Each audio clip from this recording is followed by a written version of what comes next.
China has turned water into a weapon to increase its influence and scare its enemies. It's now slowly killing rivers that originate within its territory, rivers that billions of people in Asia depend on for fresh water and livelihoods.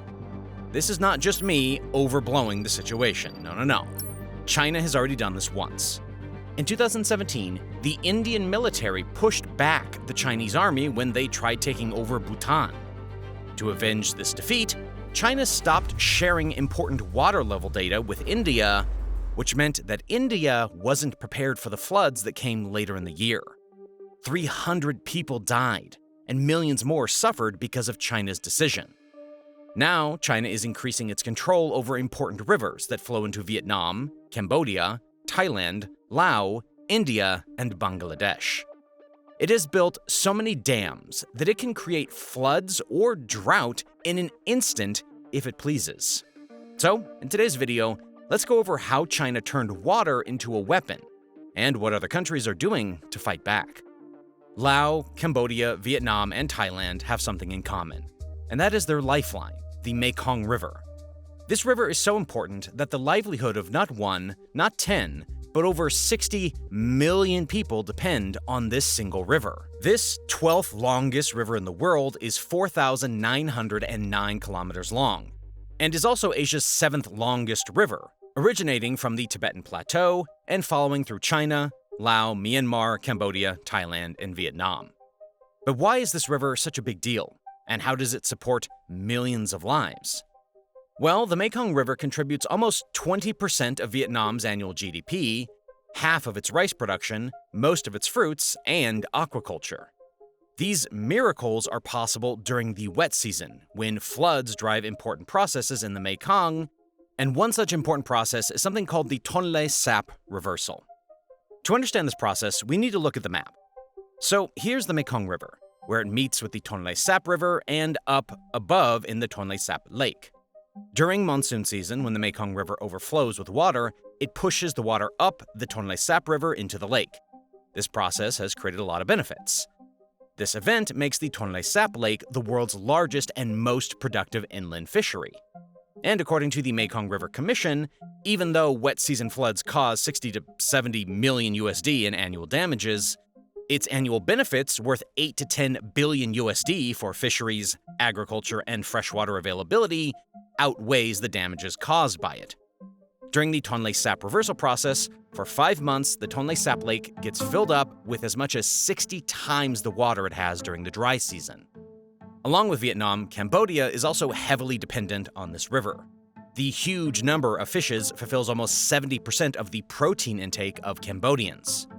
But these were extraordinary results because of the Tonle Sap reversal. But the Mekong is equally important in other seasons too. The lower Mekong region is also known as Asia's Rice Bowl, and the production of rice in the Mekong Delta in Vietnam alone produced an average of 24 million metric tons of rice. Also, the sediments and nutrients from upriver Mekong River sustains the Mekong Delta, which is responsible for more than 50% of Vietnam's staple food crop production, marine fisheries, and aquaculture, worth up to 2.7 billion USD annually. And so the minerals the Mekong carry not only supports the rural livelihoods and domestic consumption, but also the growing export economy of Vietnam. Along with Vietnam, Cambodia too is heavily dependent on the Mekong River. Approximately 86% of Cambodia's territory is included in the Mekong Basin. And now you must have guessed the impact the Mekong would have on Cambodia. Almost 7% of Cambodia's national GDP comes from fisheries, and these fisheries are wholly dependent on the ecosystem function of the Tonle Sap and fish migration within the larger river basin. And as we already discussed, the Tonle Sap is dependent largely on the Mekong River. These fisheries are the lifeline of the Cambodians, since they are the largest source of animal protein in Cambodia, and so they are critical to Cambodia's food and nutritional security. Along with fisheries, agriculture too contributes almost 28% of Cambodia's GDP. Much of this value comes from the export of agricultural products to the region and globally. And this highly productive land in Cambodia is a direct result of the Mekong Basin. The Mekong is the savior of Laos, too. More than 70% of rural households depend on fishing, for either their livelihoods or some additional income. Along with fishing and agriculture, Laos has made the Mekong a money-making machine in collaboration with China, and this move is hurting Laos' downstream neighbors, including Thailand, Vietnam, and Cambodia. Guess how? Stay tuned and we'll reveal soon. Before jumping in, I want to talk a little bit about the future. And unless you've been living under a rock, you know the future is AI. Everything in the world is changing today when it comes to geopolitics, tech, and AI. I recently came across NVIDIA AI. NVIDIA AI is the world's most used AI video creator with over 10 million users across 150 plus countries. It's the only AI video creator out of the 20 plus tools that I have tried that puts you in the driver's seat and works as your personal sidekick to help you with the painstaking tasks of scripting, editing, and finding relevant footage, so you can bring your ideas to life using simple text prompts. All you have to do is start with a simple text prompt and it creates the first rough draft for you. Hey everyone, today I'm diving into a topic that's been on the minds of many political analysts. From there, you can get creative and fine-tune your video using text prompts in ways you'd have never imagined. Want to change the intro? Done. Want to find better footage for a scene? Done. Want it to translate your video into Spanish? Done. The best part? Clone your voice and make it narrate the video in your voice in any language. ¿Te aterra lo que podría pasar si China y Estados Unidos fueran a la guerra? It will literally save you hundreds of dollars every month, as it does the job of more than 10 tools packed into one, and costs just $20 a month to start with. And if you use my code in the description, you'll get twice the number of video generation credits in the first month. I know that a lot of people see AI as a threat, feeling that humans are getting replaced by AI. But I see tools like NVIDIA AI as a way for you to level up your skills, because it allows you to bring to life projects that would have seemed out of reach before. All right, let's get back to the topic at hand. Now, before we move on to China's nasty moves that literally are hurting these countries, first let's see how Mekong is the savior of the Thai population. Thailand is home to approximately 18% of the total Mekong Basin area, with the northeast of Thailand accounting for 85% of this area. And since most of the Mekong Basin is in the northeast, more than 1/3 of Thailand's 71.5 million people live here. Between 2007 and 2011, the economy of this region witnessed a 40% growth, while the other regions of Thailand witnessed only 23% GDP growth during the same time period. As the Mekong was responsible for the economic growth of these countries, it also played a major role in sustaining nature, too. The greater Mekong region has some of the most biologically diverse habitats in the world. Along with the diverse population, it has some of the rarest and last remaining populations of the Irrawaddy dolphin, giant freshwater stingray, and the Mekong giant catfish. It has over 1,200 freshwater species, making it the second river in terms of its fish biodiversity, only next to the Amazon River. Along with fishes, the greater Mekong has over 20,000 species of plants, 1,200 bird species, 800 species of reptiles and amphibians, and 430 species of mammals. Everything was going well in these countries. But then, the villain of the story started destroying these countries. Not with weapons, nor with its debt, but something more destructive. Something that is slowly killing these countries and would have even more destructive effects in the coming years. Yes, you heard it right. China is using dams to control these countries. Even though the Mekong River is the lifeline of Laos, Vietnam, Thailand, and Cambodia, this river originates in the Tibetan Plateau, and I hope you must have sensed the problem. This river originates in China, and so China can regulate the flow of this river, can divert its flow, and can literally send shivers to the countries dependent on it. And China has partially achieved this control using one thing, and that is dams. The Mekong River Basin, originating from the Tibetan Plateau, can be divided into two sections, the Upper Mekong Basin and the Lower Mekong Basin. The Upper Mekong Basin makes up 24% of the total Mekong Basin, and this region falls in China and Myanmar, with China having the majority of it. China calls the Mekong here the Langchang River. China's craze for dams is not hidden to the world. China has more than 87,000 dams in the Chinese territory, with most of them built in Tibet. In the case of the Mekong, China started constructing dams on the Mekong River since the 1990s and completed its first mainstream hydropower dam in 1995 in its Yunnan province, which they named as the Manwan Dam. But China wasn't satisfied with just one dam.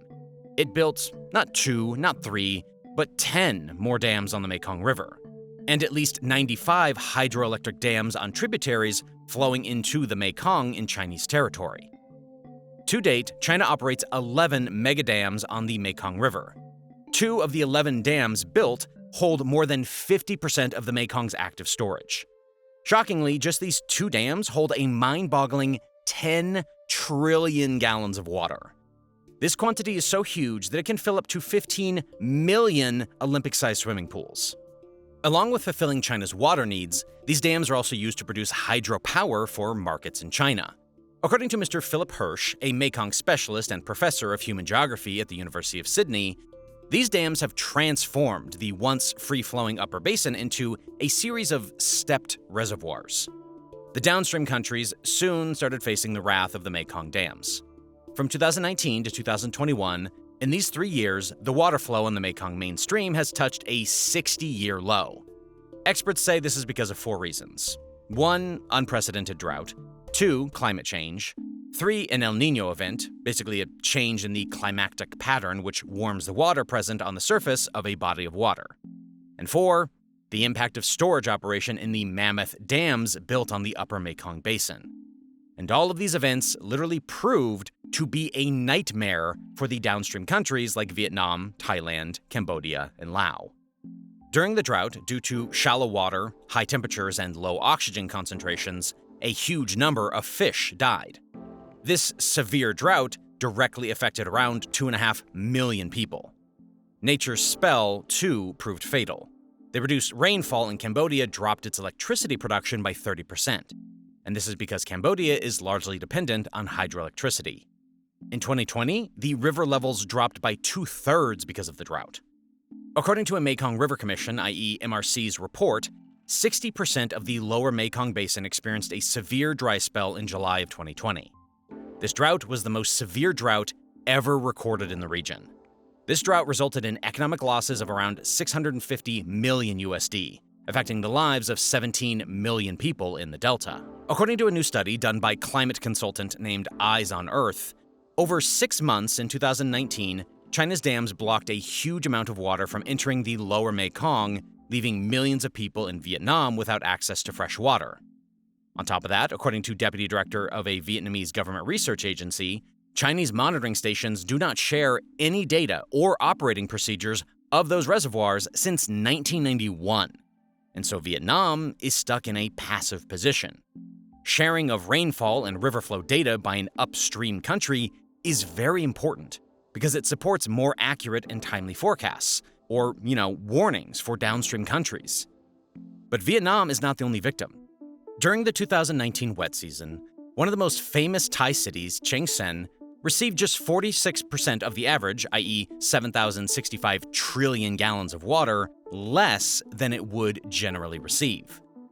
But matters became worse in 2020, when the wet season flow in Chiang Saen was 63% lower as compared to 2018 levels. Similarly, Stung Treng, a province in Cambodia, received about 71% of the average, i.e. 22,490 trillion gallons less than it would have received generally. A year later, in 2020, the total storage in the Mekong Basin at the start of the dry season was approximately 50% lower than normal. This water shortage soon started showing its consequences. Thailand used to be one of the leading producers and exporters of sugar, once holding the position of the world's second biggest sugar exporter. But things turned, and due to the 2019 drought, Thailand's sugar production fell by almost 28% year-on-year in 2019-2020, bringing the sugar production to a 9-year low of 10.5 million tons. And Thailand could only export between 6 to 7 million tons of sugar in 2019 as compared to 11 million in 2018. China's dam-building spree on the Mekong River also turned several of Thailand's fishing villages into ghost towns due to alterations in the water flow, impacting the harvest of rice and riverweed. But the 2019 drought caught the attention of the world because of the extreme conditions it created. But the upstream dams already started the destruction for the downstream countries way back in 2007. For example, average wet season flow between 1910 and 2007 was 370.3 kilometers cubed, which was reduced to an average of 302.4 kilometers cubed during the 2008 to 2021 wet season. The average difference here is 67.9 kilometers cubed. And this is so huge that this amount of water could have filled about 27,160 Olympic-sized swimming pools. And similar was the effect on the downstream countries. But even after all this destruction, China is in no mood to stop. 8 more dams are either planned or under construction on the mainstream river within China's borders. But the Chinese dams are not just restricted to China. Shocked? Here comes a twist. There are 45 major dams built on the Mekong River, but as we saw earlier, China has only 11 dams.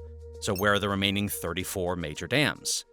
With 21 major dams holding 37% of the total active storage, Laos stands second only to China in the amount of water held in dams. Thailand holds the third position with 7 dams, accounting for 7.1% of the total active storage.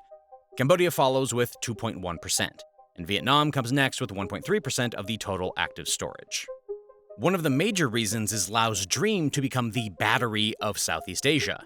And the other reason is China's Belt and Road Initiative, a multi-trillion-dollar infrastructure project aimed at promoting infrastructure and connectivity in over 100 countries. China has invested nearly $900 billion in nearly 140 countries, with Laos being one of them. China has a huge influence on the infrastructure and connectivity projects in Laos. In fact, Laos will have to repay an estimated annual debt of $1.2 to $1.4 billion for 5 years, 50% of which is owed to China. Surprisingly, Laos has very low foreign reserves, with just $1.075 billion as of September 2022. But somehow, Laos' economy has survived throughout the years because of one thing. The nation produces much more electricity than it consumes. About 2/3 of the hydropower it generates is exported. Contribution from the power sector to the GDP is around 15%. That comes mainly from the sale or the production of the power. Dams are literally the lifeline of Laos' economy. Electricity is the most exported product from Laos, accounting for exports worth $1.96 billion, with Thailand being the top buyer, accounting for import electricity worth $1.78 billion. This makes Laos one of Asia's biggest exporters of hydroelectricity. With around 80% of the power generated sold to neighbors, Thailand and Vietnam, this accounts for 30% of the country's exports by value. But hydropower accounts for 70% of the total power generated in Laos. And this is where the Mekong River and the dams play a critical role. 2000, since being one of the poorest and least developed ASEAN countries, Laos saw an opportunity for rapid economic development through the sale of hydropower. And Laos even succeeded in it to a large extent. In the year 2000, Laos' hydropower capacity was 400 megawatts, which skyrocketed to approximately 7,000 megawatts in 2022. Laos has 78 operational dams, with 246 MOUs for other hydropower projects, 2 major dams in operation on the Mekong River, 1 under construction, and 6 other dams planned for development. ASEAN countries' energy demands are expected to increase by 60% in the next 2 decades. And Laos is bullish on the opportunity because it is well positioned to provide affordable and clean energy to its neighbors. But Laos' dream of becoming the battery of Southeast Asia is incomplete without China.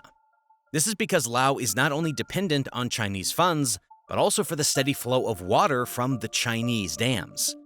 And China's decision to alter the flow from its side can literally cripple the economy of Laos.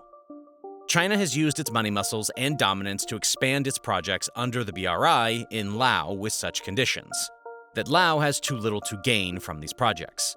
One such project is the Nam Ao River Cascade Hydropower Project. This hydropower project consisted of 7 dams to be built in Laos with a combined generating capacity of 1.27 gigawatts. The Chinese company, Power Construction Corporation, also known as Power China, has a majority stake of 85% in this project. Well, along with the expertise and funds also came from China. China invested $2.8 billion to this project. So everything is great for Laos, right? It's got the dams to produce electricity, and that too with Chinese funds. Well, here comes the twist.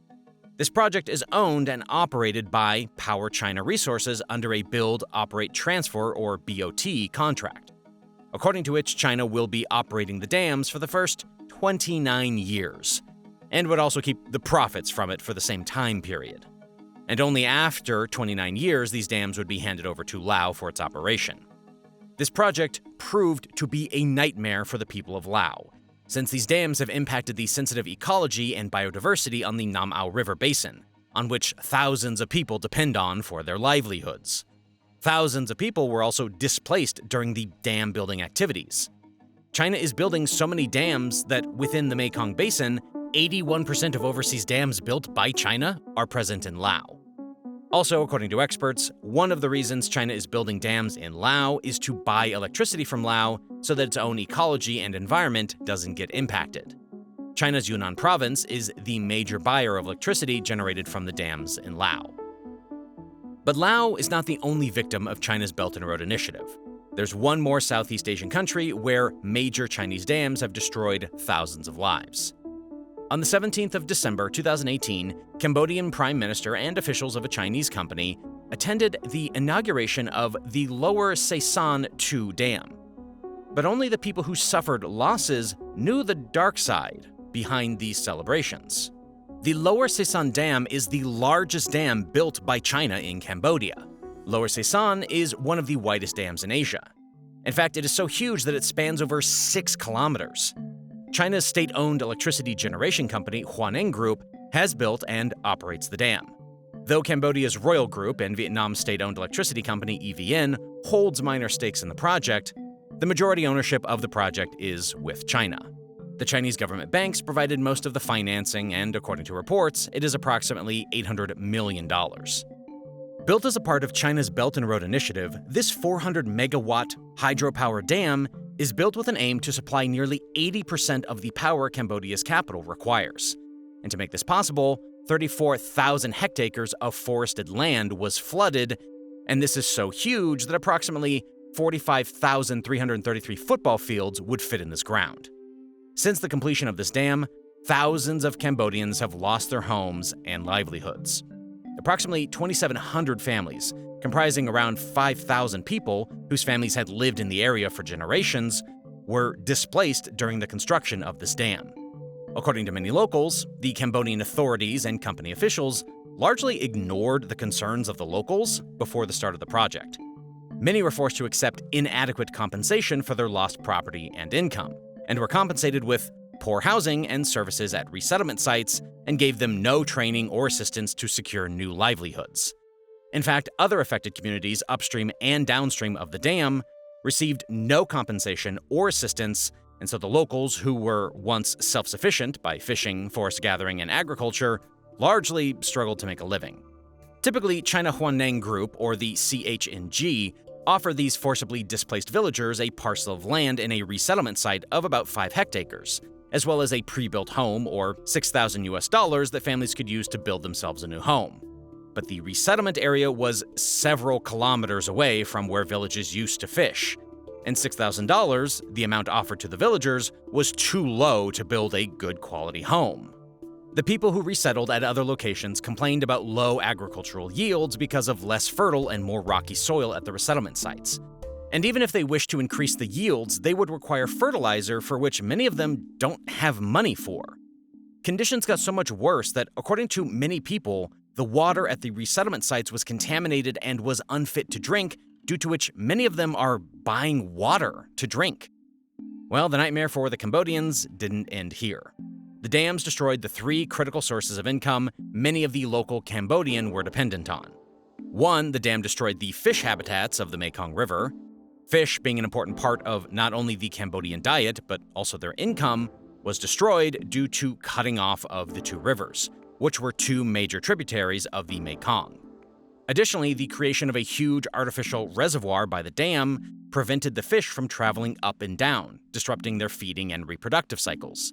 This resulted in deaths of a huge number of fish species, due to which the fishery's yields plummeted. Its impact was huge. Where some families would catch 40 kilos of fish before the dam was built, it's now difficult to even catch 2 kilos. The large, meaty fish, which could be sold for a good price, have also become rare after the dam's construction. Number 2, the dams blocked the silt, which is sand or soil carried along by flowing water. As a result, the fields were no longer fertilized by silt during the rainy season, and the yields of fruit and rice that the locals grew in the floodplains along the rivers plummeted. And number 3, with the forests submerged in the floodwater, the income from gathering mushrooms, medicinal plants, and nuts from the forests became almost zero. Now, this raises the question: didn't the Cambodian government know about these dangerous effects before approving the construction of this dam? But generally, the upside of such huge projects is way more as compared to its downsides. And so the leadership of any country takes the risk to go ahead with such huge projects, isn't it? Was the dam really so important for Cambodia? Or is something missing in the story? It is not the case that the governments and companies involved in this project didn't anticipate its disastrous effects. In 2008, Environmental Impact Assessment, or EIA, commissioned by EVN, one of the project partners, anticipated the disastrous effects the dams would have. It pointed out 4 major issues. 1, the dam would displace a large number of people to areas with inferior farmland. 2, serious and permanent effects of their fishing and farming incomes. 3, negative effects of the livelihoods of other fishing communities upstream as well as downstream. And 4, losses to other areas towards the Vietnam border and downstream towards the Mekong, indirectly affecting over 300,000 people. Well, this wasn't the only study done. Another study published by the National Academy of Sciences in the United States in 2012, too, predicted its effects.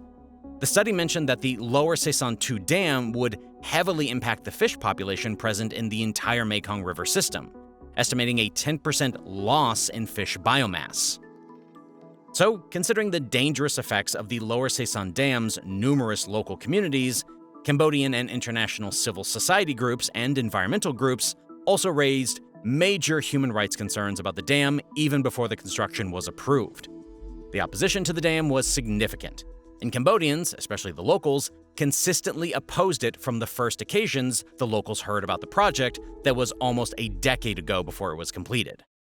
In fact, in 2009, in a civil society study where numerous villagers and affected communities were interviewed, the study concluded that 100% of the people who participated in village meetings were not in favor of the Lower Se San 2 project.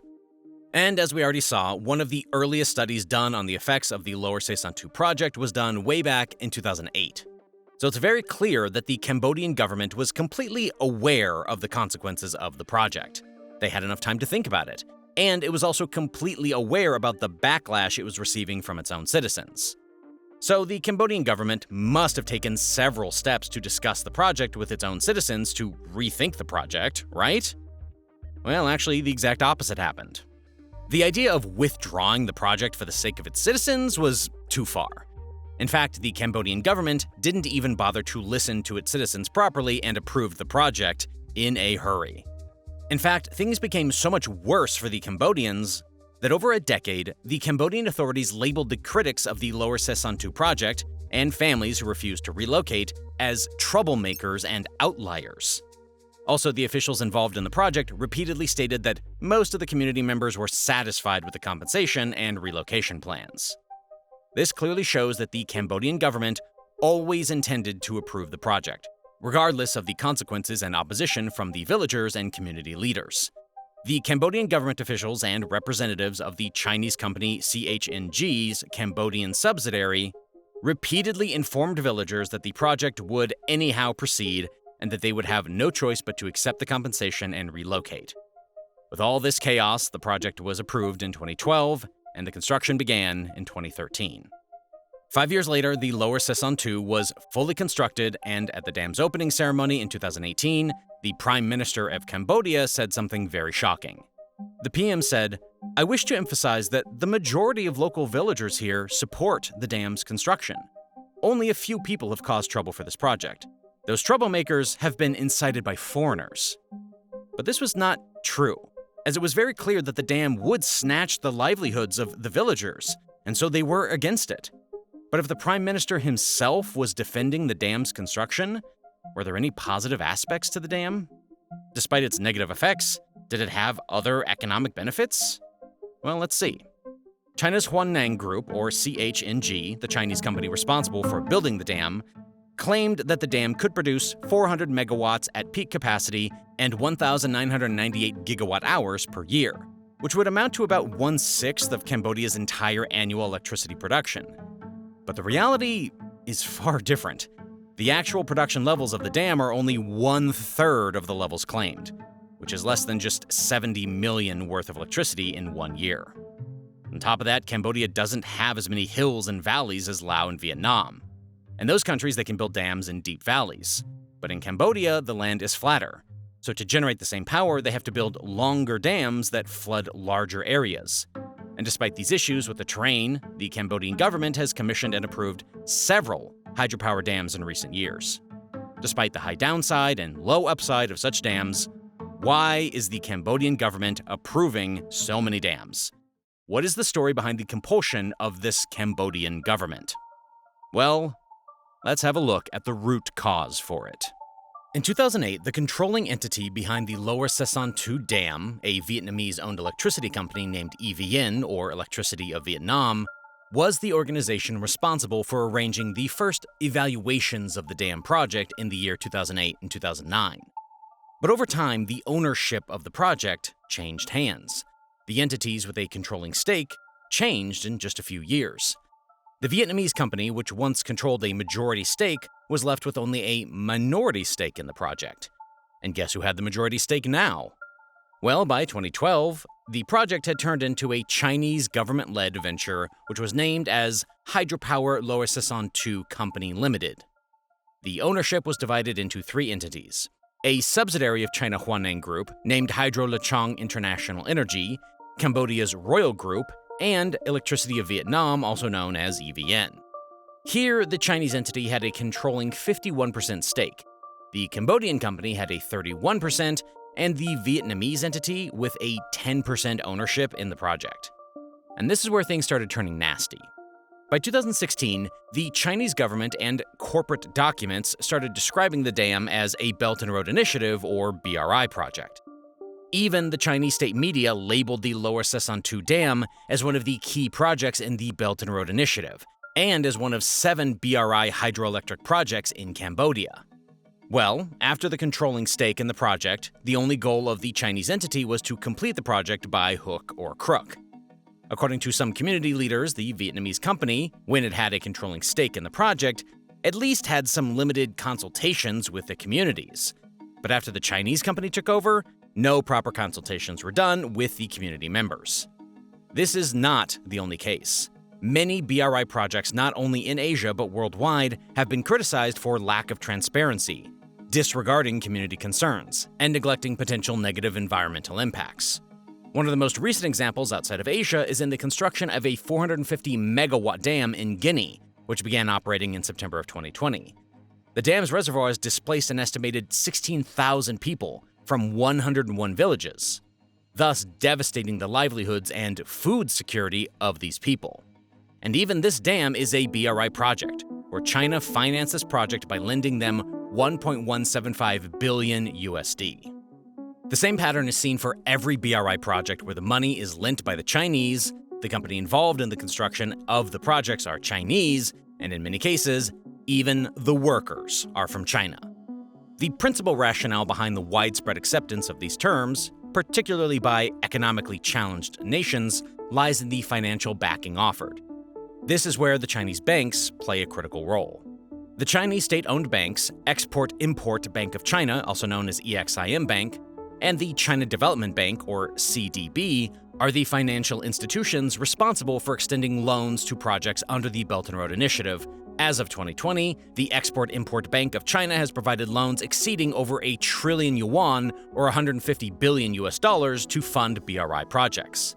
On the other hand, as of 2018, the China Development Bank provided funds of over $190 billion USD for over 600 BRI projects. But these loans aren't the normal loans with the terms and conditions an IMF loan generally has. The terms and conditions of these loans make them very lucrative, especially for underdeveloped countries. There are multiple factors that make Chinese loans lucrative, and they include 1. The relative ease of obtaining loans from China, as compared to IMF lending because an IMF loan typically involves many strict conditions. Number 2, China does not bother to evaluate a country's creditworthiness, which the IMF does. And number 3, according to experts at the Global Development Policy Center, the IMF provides loans by setting certain conditions which are generally focused on economic reforms, whereas the Chinese lend specifically for infrastructure projects. Also, when it's time for repayment, IMF accepts payments only in cash, whereas China is always willing to accept payment in alternative forms as well. And these can be in the form of natural resource exports, geopolitical favors, or acquiring strategic assets of that country. One of the latest examples of this is the Hambantota port in Sri Lanka. Due to heavy indebtedness, Sri Lanka had no option but to surrender this extremely strategic asset to China, with the lease term extending for a mind-boggling 99 years. This is the reason why Chinese loans, despite having almost double the interest rates at around 5% compared to the IMF's 2%, are so attractive to countries, especially the underdeveloped ones. Due to all these reasons, the Cambodian government, largely with Chinese government funding, and with Cambodian companies with political connections, has commissioned and approved several hydropower dams in recent years. But with or without China's assistance, the dams the downstream countries have built or are planning to build will be at the mercy of China. And this is because China can alter the flow of water with its dams. And the dams built upstream, especially the Chinese ones, have already done enough damage to the downstream countries. In fact, the economic losses faced by these countries are only going to increase with the surge in dam building activity. And this raises the question that if China has become a headache for these countries, why don't they object to it? Well, there are 3 major reasons why these countries won't dare to object to China. Firstly, it's because of the economic and military muscle that China has. Secondly, these countries are heavily dependent on trade with China, as China has been Southeast Asia's largest trading partner for the past 13 years. And the third reason is that China has poured huge sums of money into Southeast Asian countries through the Belt and Road Initiative. And so these countries are indebted to China. And going against China in such situations would literally mean digging their own grave. Well, a mutual understanding amongst countries dependent on the Mekong River Basin was extremely critical.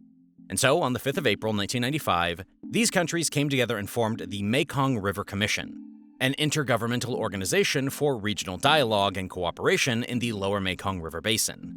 But here too, China played its masterstroke. The official members of the MRC are Cambodia, Laos, Thailand, and Vietnam. Yes, though the Mekong River originates from China, still it is not a member of the Mekong River Commission.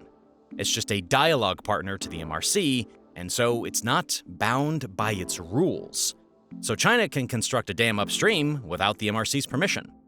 In fact, China not joining the Mekong River Commission is the major reason behind the MRC's lack of success.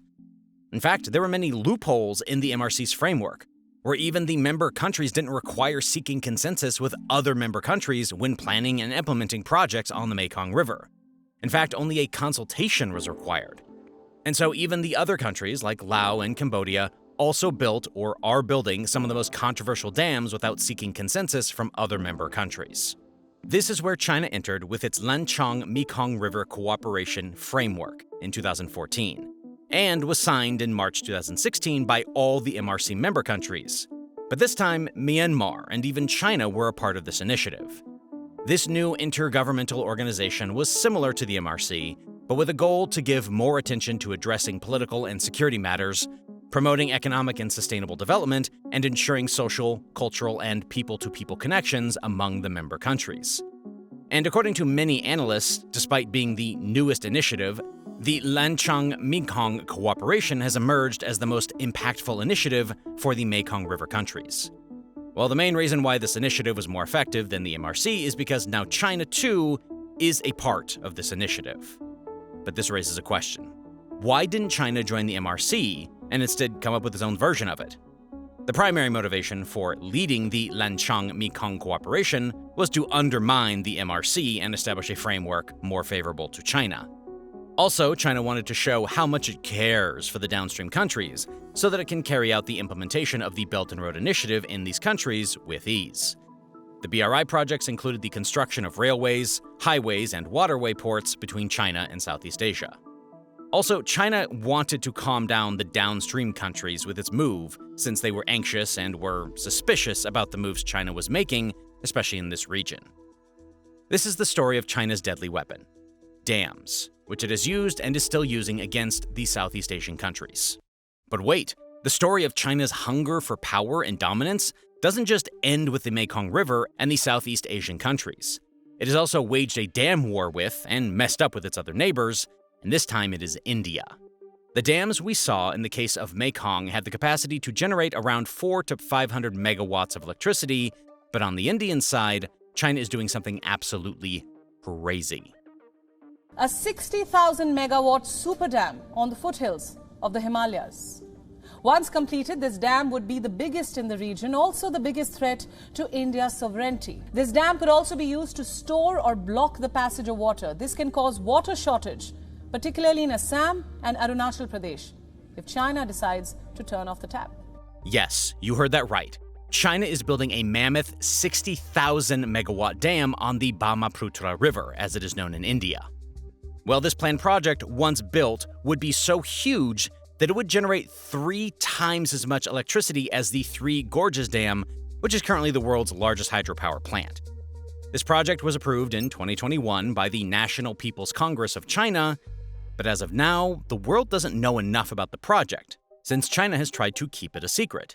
China is building the dam at Medog, a region which is just 30 kilometers away from an Indian state, Arunachal Pradesh's border. And such dams on upstream could be a potential ticking water bomb for downstream communities, not only in India, but also in Bangladesh. And Bangladesh has even raised concerns regarding dam building activity on the Brahmaputra River for its freshwater supply. But why exactly are the dams on the Brahmaputra River a huge deal for downstream communities? Well, this is because the existing and the future dams China is building can cause floods by suddenly releasing water, or could also create droughts by turning off the tap. And these actions could affect millions living in the northeastern states in India, especially in Arunachal Pradesh and Assam. Also, these floods can potentially destroy the river's ecosystem and could also disrupt the normal human life in these regions. This is because, for India, the Brahmaputra River accounts for nearly 30% of freshwater resources, and almost 40% of total hydropower potential of the country. But the problem for India is China, since almost 50% of the basin of the Brahmaputra is in Chinese territory. Well, China has evil intentions with the leverage it has. China has clearly indicated that going against us could cost you huge. One of the latest examples that even made global headlines is the Doklam standoff between India and China. India and China have been locked in a border standoff at the Doklam Plateau, a parcel of land claimed by Bhutan and China. In 2017, China started building a road in Doklam, a disputed area between Bhutan and China. When China started entering this territory, India had to intervene because of 2 major reasons. 1, a security agreement between India and Bhutan. And number 2, China's dominance in the Doklam region could have weakened India's position in the region, since China could have easily captured a narrow portion known as the Siliguri Corridor, or the Chicken's Neck, that connects India's northeast to mainland India. Well, this resulted in a 72-day standoff between the armies of India and China, and ended only when China finally decided to back off. China decided to avenge this defeat, but not on the borders, but with its water. Well, that year, China didn't share hydroelectrical data on the Brahmaputra with India, violating its treaty obligations, an Indo-Sino bilateral agreement according to which China is expected to share data with India during the monsoon, in order for the latter to keep track of water levels and prepare for floods. This resulted in a significant destruction in Assam due to floods, and India was not prepared for it. This flood claimed nearly 300 lives and displaced millions of people in the state. When asked about the same to the Chinese authorities mentioned they couldn't provide data at that time because their hydrological stations, responsible for recording such data, are currently undergoing upgrades. But this was not true, as the Chinese authorities share data on the Brahmaputra River with Bangladesh. China resumed data sharing later, but according to many experts, China purposefully didn't share data on that particular time period because of India's refusal to back off at Doklam, and also its stance of not supporting China's Belt and Road Initiative. The ongoing construction of the dams on the Brahmaputra River in Chinese territory, especially the super dam that is building near the border, is an alarming situation for India. But India has started taking steps to counter the Chinese aggression. If China decides to release water in huge quantities, the Indian remedy to it could reduce the risk of floods in the Indian regions to a large extent. And similarly, if China decides to hold back water for a long period of time, with a potential intent of causing drought in Indian states, the Indian regions prone to its effects could withstand it for at least a year. Well, but what does India come up with? In response to the Chinese dams, India is building major dams. India has started working on its biggest hydroelectric project of 11,000 megawatts in Upper Subansiri region in the state of Arunachal Pradesh. On top of that, India also fast-tracked 3 other projects in the region. And according to sources, India's 2,000 megawatt project in the lower Subansiri region would be completed in 2023 itself. And these dams, along with storing water and protecting people from excessive water, would also be helpful in generating electricity. But at the end, only time will tell where these water wars go.